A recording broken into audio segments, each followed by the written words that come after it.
Good morning student. In today's lecture we start the 11th chapter of Business Economics Part 2. The chapter name is Inflation. In this chapter we learn about the introduction of inflation, types of inflation, causes of inflation, effect of inflation, measures to control inflation, deflation and nature of inflation in a developing countries. So we start with first introduction. The term inflation refers to general rise in price. To be more precise, it refers to persistent rise in the general price level. Inflation is defined by the economist in various ways. According to Professor Crowther, inflation is a status in which the value of money is falling and prices are rising. According to Professor Hawtrey, inflation refers to the issue of too much currency. Inflation is defined by the Edward Shapiro as a persistent and appreciable rise in the general price level. Some economists consider inflation as a pure monetary phenomenon, while others consider it as a post-full employment phenomenon. Generally, it is regarded as a situation where too much of the money chase to few goods. म्हणजे या ठिकाणी आपल्याला सांगितलं तर inflation म्हणजेच काय, तर आपल्या ज्या काय प्रोडक्टच्या जनरल प्राइस आहेत त्या आपल्याला वाढलेल्या दिसून येतात. म्हणजे प्रोडक्टच्या प्राइसमध्ये आपल्याला मोठ्या प्रमाणात जनरली त्या ठिकाणी आपल्याला वाढ झालेली दिसून येते. त्यालाच त्या ठिकाणी आपण इन्फ्लेशन असं म्हटलं जातं. किंवा प्रोडक्टच्या ज्या काही जनरल प्राइस लेवल आहे त्याच्यामध्ये आपल्याला चिकाटीपणे किंवा सातत्याने त्या ठिकाणी जी काही वाढ होत असते त्यालाच त्या ठिकाणी आपण इन्फ्लेशन असं म्हटलं जातं. तर प्रत्येक इकॉनॉमिस्टनी आपापल्या परीने त्या ठिकाणी आपल्याला इन्फ्लेशन हे डिफाईन केलेलं दिसून येतं. अगदी वेगळ्या पद्धतीने त्या ठिकाणी आपल्याला इन्फ्लेशन ही डिफाईन केलेलं आपल्याला दिसून येतं. तर प्रोफेसर क्राउथर यांनी काय सांगितलं, तर इन्फ्लेशन म्हणजेच नेमकं काय, तर पैशाची व्हॅल्यू जी आहे ती आपल्याला कमी झालेली दिसून येते आणि प्रोडक्टच्या प्राइस ज्या त्या ठिकाणी वाढलेल्या दिसून येतात. अशा पद्धतीने त्या ठिकाणी इन्फ्लेशन म्हणजेच महागाई झालेली आपल्याला दिसून येते. तर प्रोफेसर हावट्री यांनी सांगितलं की इन्फ्लेशन म्हणजेच काय, तर करन्सीमध्ये मोठ्या प्रमाणात आपल्याला इश्यू निर्माण झाल्यामुळे त्या ठिकाणी महागाई ही झालेली दिसून येते. तर एडवर्ड शॅम्पियर यांनी सांगितलं की महागाई म्हणजेच काय, इन्फ्लेशन म्हणजेच काय, तर आपल्या जे काही प्रोडक्टचे जनरल प्राइस लेवल आहेत त्याच्यामध्ये आपल्याला पर्सिस्टंट किंवा ॲप्रिसिएबल राईज जे झालेले असतात त्यालाच आपण इन्फ्लेशन असं म्हटलं जातं. अशा पद्धतीने प्रत्येक इकॉनॉमिस्टनी आपापल्या परीने त्या ठिकाणी इन्फ्लेशन म्हणजेच काय ते डिफाईन करण्याचा प्रयत्न केलेला आपल्याला दिसून येतो. तर काही इकॉनॉमिस्टनी असं कन्सिडर केलं की महागाई म्हणजेच काय, तर महागाई हा ठिकाणी आपल्याला प्युरल मॉनिटरी फिनॉमिना त्या ठिकाणी असलेला दिसून येतो. तर काही इकॉनॉमिस्टनी असं कन्सिडर केलं आहे की पोस्ट फुल एम्प्लॉयमेंट फिनॉमिना जो आहे तो त्या ठिकाणी कन्सिडर केलेला आपल्याला दिसून येतो. अशा पद्धतीने दोन ॲप्रोचच्या माध्यमातून किंवा दोन फिनॉमिनाच्या माध्यमातून महागाई ही त्या ठिकाणी आपल्याला डिसाईड केलेली दिसून येते. तर जनरली आपण बघितलं तर आपल्या लक्षात येईल की महागाई म्हणजेच नेमकं काय, तर आपल्याला अगदी काही प्रोडक्ट खरेदी करण्यासाठी त्या ठिकाणी मोठ्या प्रमाणात कॅश ही त्या ठिकाणी द्यावी लागते. म्हणजेच एक अगदी ठराविक गोष्टींसाठी मोठ्या प्रमाणात आपल्याला पैसा हा ठिकाणी द्यावा लागतो. त्यालाच त्या ठिकाणी आपण महागाई असं म्हटलं जातं. तर या ठिकाणी इन्फ्लेशनचे काही टाईप्स आपल्याला दिले, तर ते टाईप्स कोणकोणते आहेत ते आपण आता पुढे पाहणार आहोत. So the first is on the basis of rate of inflation. म्हणजेच इन्फ्लेशन महागाईच्या रेटनुसार त्या ठिकाणी आपल्याला टाईप्स हे केलेले दिसून येतात. मग ते टाईप्स कोणकोणते आहेत ते आपण आता पुढे पाहणार आहोत. So the first is creeping inflation. When the rate of inflation is 3% per annum it is term as creeping inflation. This is considered as mild inflation and it is said to be the tolerable one. The mild inflation is said to be the good for the economy as the rise in price will lead to more profit leading to more investment. तर याकडे first आपल्याला type दिले तो म्हणजेच creeping inflation.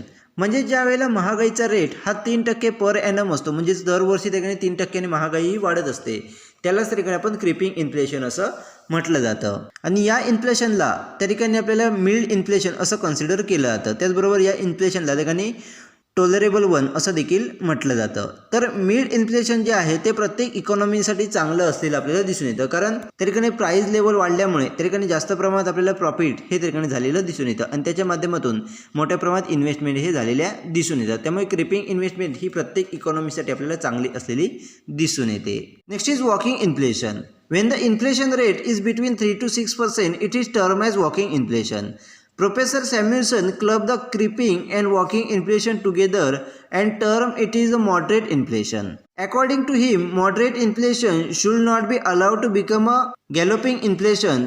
Otherwise, moderate inflation will not have a serious repercussions on the economy as long as it is under control.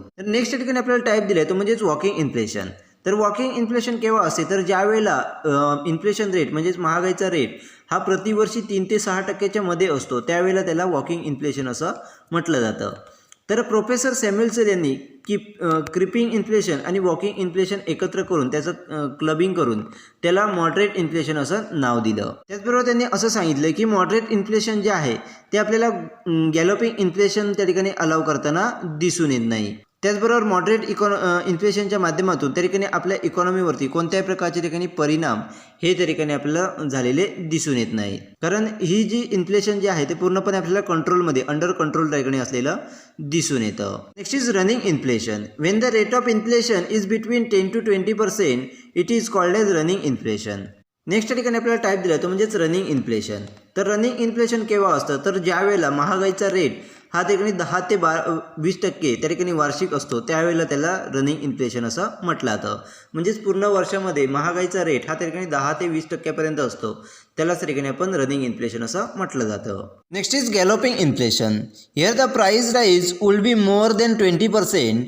It is serious problem as it will erode the purchasing power of the people and affect all the factor of the economy. Next त्या ठिकाणी आपल्याला type दिले तो म्हणजेच गॅलोपिंग inflation. तर गॅलोपिंग inflation केव्हा असतं तर ज्या वेळेला इन्फ्लेशन रेट म्हणजेच महागाईचा रेट हा 20% जास्त असतो त्यावेळेला त्या ठिकाणी गॅलोपिंग इन्फ्लेशन आहे असं म्हटलं जातं.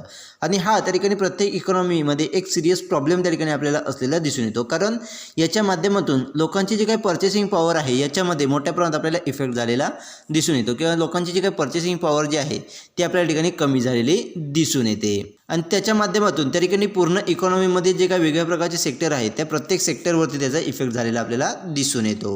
Next is hyper inflation. In this case the price level will be rise every moment. The change in price will be difficult to measure. The rise in the price will be very sure. In terms of percentage, it will be more than 1000% per year. The nature of these types of inflation was indicated by the Professor Samuelson's statement that we need to go to store with the money in your pocket and come back with the food in our basket. Now we go with the money in the basket and return with the food in our pocket. Everything is care except money. Next त्या ठिकाणी आपल्याला type दिला आहे तो म्हणजेच hyper inflation. तर hyper inflation केव्हा असतं तर ज्या वेळेला प्रत्येक मुवमेंटला ठिकाणी प्राईजमध्ये चेंज होत असतात त्यावेळेला ठिकाणी हायपर इन्फ्लेशन असलेलं दिसून येतं. आणि या सिच्युएशनमध्ये प्राईजमध्ये किती प्रमाणात मुवमेंट होते किंवा किती रेटने त्या ठिकाणी मुवमेंट होते हे देखील आयडेंटिफाय करणं मेजर करणं खूप डिफिकल्ट त्या ठिकाणी आपल्याला असलेलं दिसून येतं. परंतु जर पर्सेंटेजच्या माध्यमातून आपण जर बघितलं तर आपल्या लक्षात येईल की पर इयर 1000% इतकी मुवमेंट ही त्या ठिकाणी आपल्याला झालेली दिसून येते. म्हणजे एक वर्षामध्ये 1000% इतकी वाढ 1000% इतकी वाढ ही त्या ठिकाणी आपल्याला प्राईजमध्ये झालेली दिसून येते. अशा पद्धतीचं जे काही इन्फ्लेशन असतं महागाई असते त्यालाच त्या ठिकाणी आपण हायपर इन्फ्लेशन असं म्हटलं जातं. तर या इन्फ्लेशन टाईपचं जे काही नेचर आहे ते प्रोफेसर सॅम्युएल्सन यांच्या स्टेटमेंटच्या माध्यमातून आपल्याला इंडिकेट केलेलं दिसून येतं. तर त्यांचं स्टेटमेंट काय आहे तर सुरुवातीला आपल्याला पैसे जे आहेत ते आपण पॉकेटमध्ये स्टोअरमध्ये घेऊन जायचो आणि येताना त्या ठिकाणी बास्केटमधून आपण फूड असेल किंवा जे काही प्रोडक्ट असतील ते आपण घेऊन यायचो.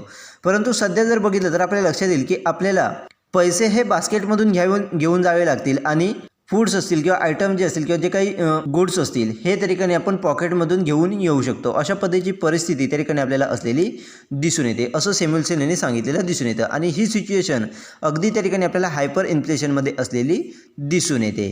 तर वरती जे काही इन्फ्लेशनचे आपल्याला टाईप्स दिलेले आहेत ते खाली डायग्रामच्या माध्यमातून आपल्याला रिप्रेझेंट केलेले आहेत. तर ते कशा पद्धतीने ते आपण आता पुढे पाहणार आहोत.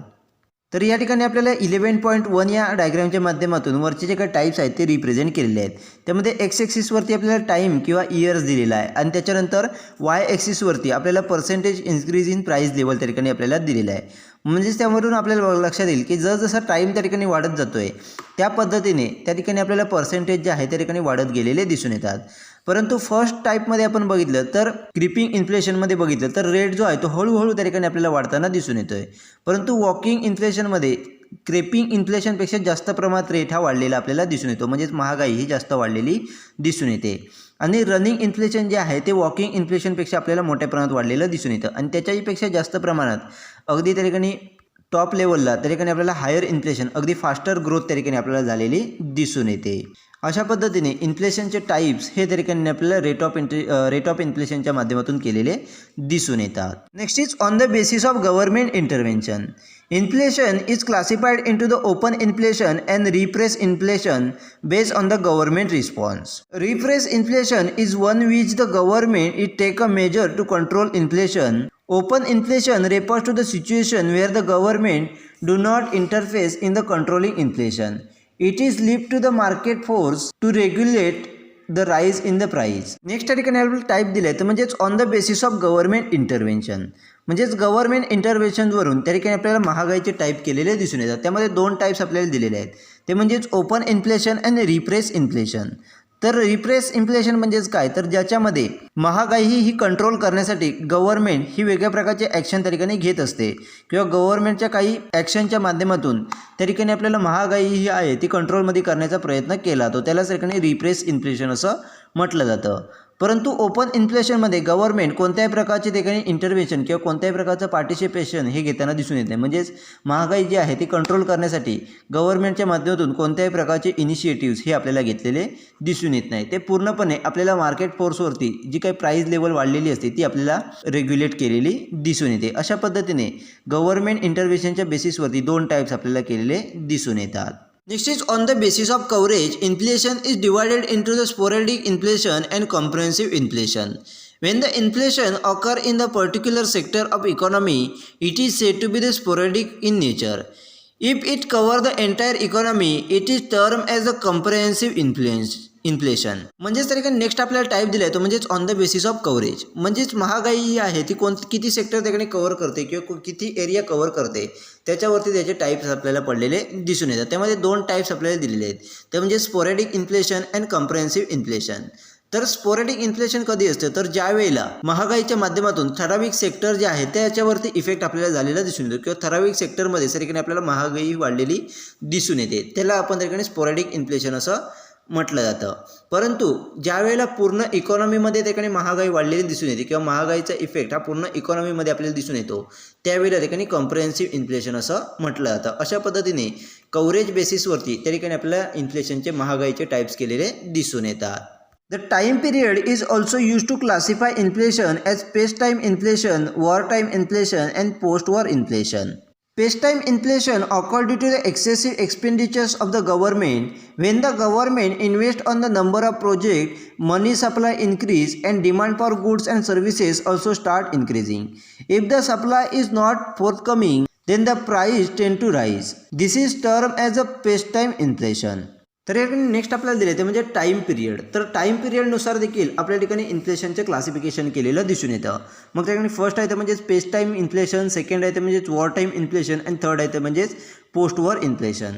तर पेस टाईम इन्फ्लेशन हे गव्हर्नमेंटचे जे काही एक्सपेंडिचर आहेत त्याच्यावरती आपल्याला डिपेंड असलेलं दिसून येतं. म्हणजेच गव्हर्नमेंट हे ज्या वेळेला वेगळ्या प्रोजेक्टमध्ये ठिकाणी आपल्याला इन्व्हेस्टमेंट करताना दिसून येतात त्यावेळेला मनी सप्लाय हा मोठ्या प्रमाणात आपल्याला वाढलेला दिसून येतो आणि त्याच्या माध्यमातून वेगवेगळ्या प्रकारची सर्व्हिसेस असतील, गुड्स असतील, यांची डिमांड जी आपल्याला आहे ती वाढलेली दिसून येते. परंतु जर त्या ठिकाणी डिमांड वाढल्याप्रमाणे जर त्या ठिकाणी सप्लाय जर वाढला नाही किंवा जर सप्लाय योग्य पद्धतीने होत नसेल तर त्या ठिकाणी आपल्याला प्राईस लेवल ही वाढलेली दिसून येते आणि त्यालाच त्या ठिकाणी आपण पेस टाईम इन्फ्लेशन असं म्हटलं जातं. म्हणजे थोडक्यात गव्हर्नमेंटचे जे काही एक्सपेंडिचर असेल त्याच्या माध्यमातून जी काही महागाई आपल्याला वाढलेली दिसून येते त्यालाच त्या ठिकाणी आपण पेस टाईम इन्फ्लेशन असं म्हटलं जातं. War time inflation refers to rise in the price during the war time. During the period of war, resources of the country will be diverted toward the defense purpose. Hence, the supply of civilian goods will be affected, leading to inflation.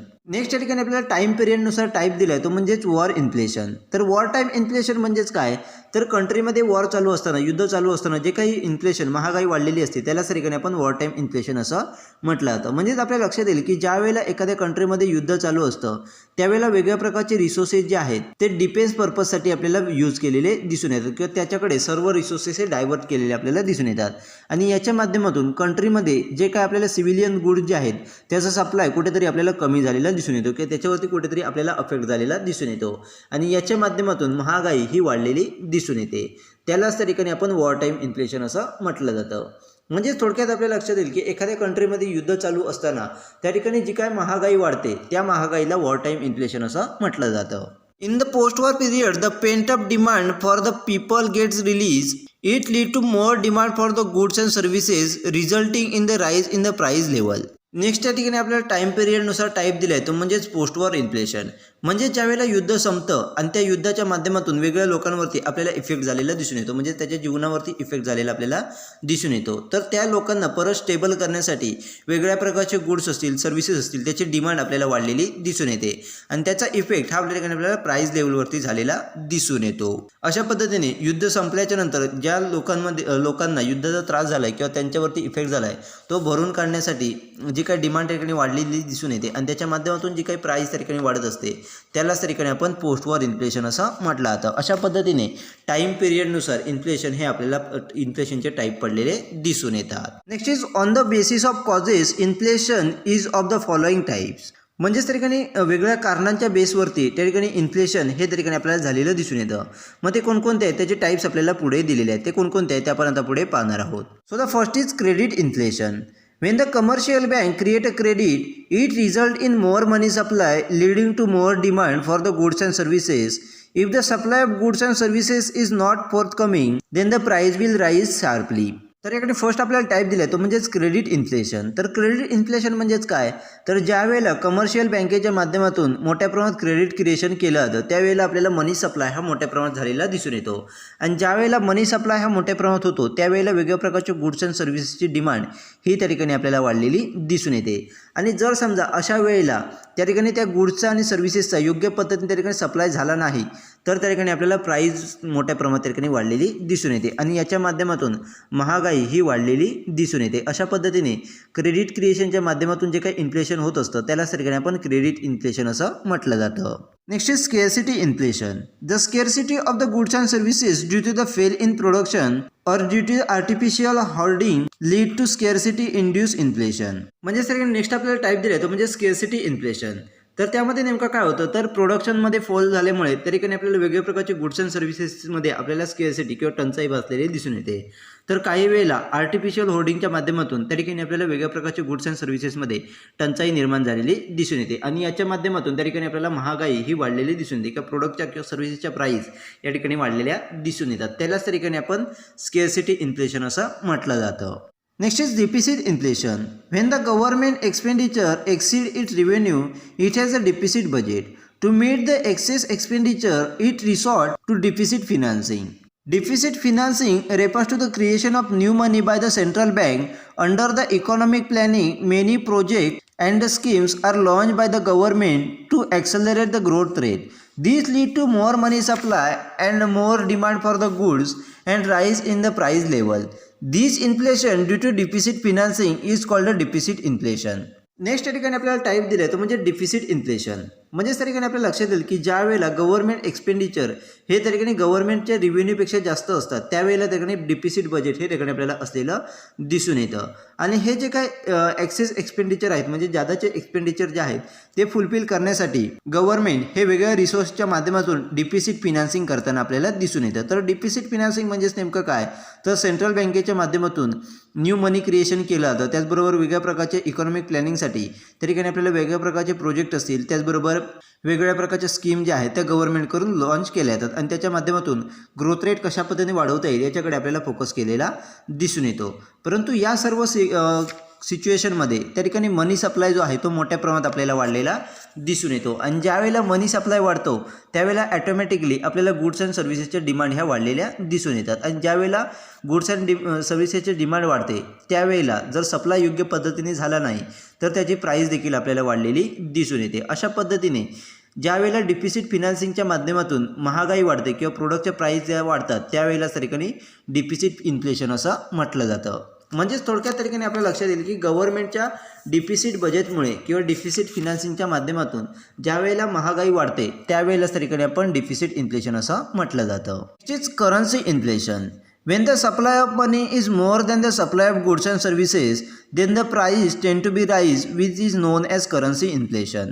Next या ठिकाणी आपल्याला type दिला आहे तो म्हणजेच currency inflation. तर currency inflation म्हणजेच काय, तर ज्या वेळेला पैशाचा सप्लाय हा गुड्स अँड सर्व्हिसेसच्या सप्लायपेक्षा जास्त असतो त्यावेळेला आपल्याला गुड्स अँड सर्व्हिसेसच्या प्राईस ह्या वाढलेल्या दिसून येतात आणि त्यालाच त्या ठिकाणी आपण करन्सी इन्फ्लेशन असं म्हटलं जातं. म्हणजे थोडक्यात पैशाचा सप्लाय जास्त झाल्यामुळे महागाई वाढते त्यालाच त्या ठिकाणी आपण करन्सी इन्फ्लेशन असं म्हटलं जातं. Next is profit inflation. Profit inflation is induced by the excess profit earned by the entrepreneurs. Generally, during the inflation, the entrepreneur class earn more profit due to rise in the price. These increases in the profit encourage them to invest more. Along with an increase in investment, real goods and services should increase. Otherwise, the economy will be affected by the profit inflation. Next ठिकाणी आपल्याला type दिला तो म्हणजेच profit inflation.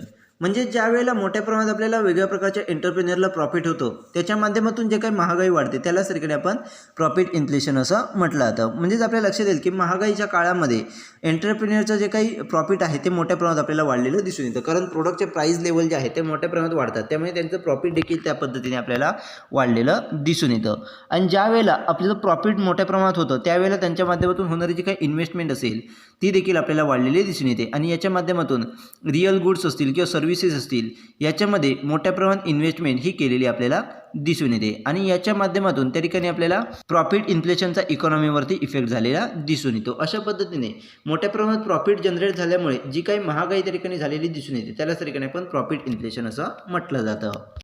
Next is tax inflation. Due to increase in the rate of commodity tax like excise duty, sales tax, etc., price of the goods tend to rise. This is known as tax inflation. म्हणजेच next आपल्याला type दिला तो म्हणजे tax inflation.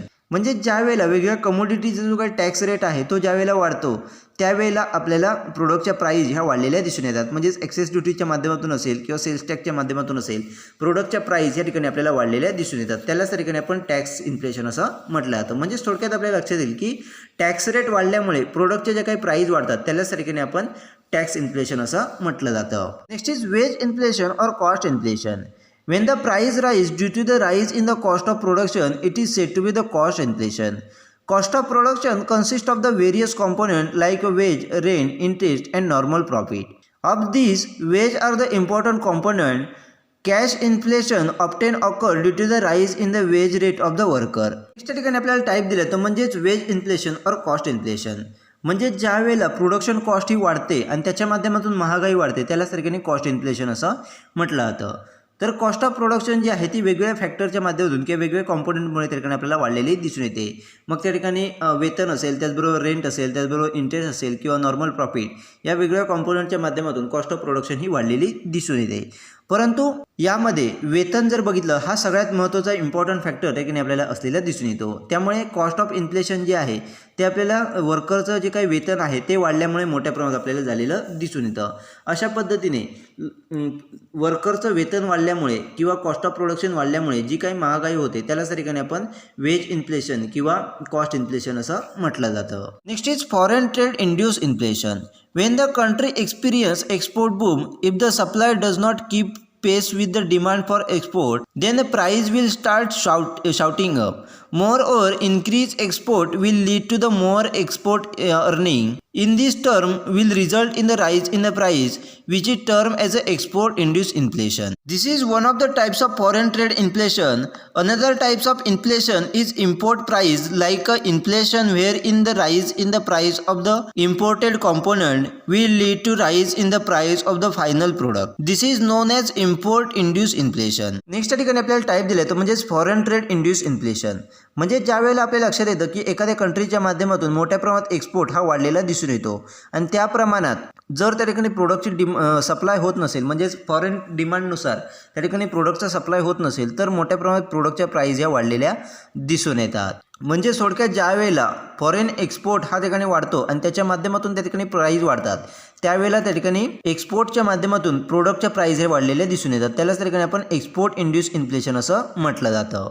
तर दुसरा वे आहे तो म्हणजे ज्या वेळेला आपण एखादं प्रोडक्ट प्रोड्यूस करण्यासाठी इतर कंट्रीच्या माध्यमातून वेगळ्या प्रकारचं मटेरियल इम्पोर्ट करत असतो. म्हणजेच एक प्रोडक्ट प्रोड्यूस करण्यासाठी दुसऱ्या कंट्रीमधून आपण रॉ मटेरियल यूज करत असतो किंवा इम्पोर्ट करत असतो आणि त्या रॉ मटेरियलची प्राईस जर त्या ठिकाणी वाढली असेल आणि त्याच्या माध्यमातून आपल्या फायनल प्रोडक्टची प्राईस त्या ठिकाणी वाढत असेल आणि त्याच्या माध्यमातून महागाई निर्माण होत असेल तर त्याला त्या ठिकाणी आपण इम्पोर्ट इंड्यूस इन्फ्लेशन असं म्हटलं जातं. कारण जे काही आयटम त्या ठिकाणी इम्पोर्ट करत असतो त्याच्या माध्यमातून त्या ठिकाणी प्रोडक्टची प्राईस त्या ठिकाणी वाढलेली दिसून येते. त्यामुळेच त्याला ठिकाणी इम्पोर्ट इंड्यूस इन्फ्लेशन असं म्हटलं जातं. अशा पद्धतीने फॉरेन ट्रेड इंड्यूस इन्फ्लेशन म्हणजेच फॉरेन ट्रेडच्या माध्यमातून त्या ठिकाणी इन्फ्लेशन आपल्याला झालेलं दिसून येतं. अशा पद्धतीचे वेगवेगळे टाईप्स हे त्या ठिकाणी आपल्याला दिलेले आहेत. नेक्स्ट त्या ठिकाणी आपल्याला इकॉनॉमिक्सच्या माध्यमातून इन्फ्लेशनमधील सगळ्यात महत्त्वाचे इम्पॉर्टंट असे 2 टाईप्स दिलेले आहेत. मग ते कोणते आहेत ते आपण नेक्स्ट लेक्चरमध्ये पाहणार आहोत.